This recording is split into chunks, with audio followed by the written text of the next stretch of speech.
নমস্কার বন্ধুরা, এখন আমি দাঁড়িয়ে রয়েছি গঙ্গাসাগর মেলার প্রাঙ্গণে।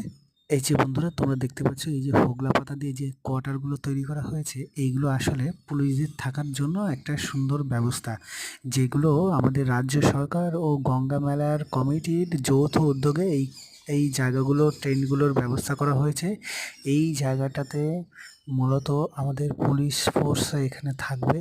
তারা সারাদিন অক্লান্ত পরিশ্রম করবে এবং সামান্য রেস্ট এইখানে, সেই রেস্টটুকু যাতে সুন্দরভাবে কাটাতে পারে তার জন্য গঙ্গাসাগর মেলা কর্তৃপক্ষ ও রাজ্য সরকারের যৌথ উদ্যোগে এই টেন্টগুলোর ব্যবস্থা করা হয়েছে। যাই হোক বন্ধুরা, তোমরা যদি এখানে যারা মেলায় আসবে তারা অবশ্যই এই জিনিসগুলো একটু খেয়াল করবে। দেখবে কি গঙ্গার সাইডে যে হোগলা পাতা দিয়ে কোয়ার্টারগুলো তৈরি করা হয়েছে, এগুলো আসলে সাধারণত পুলিশদের থাকার জন্য ব্যবস্থা।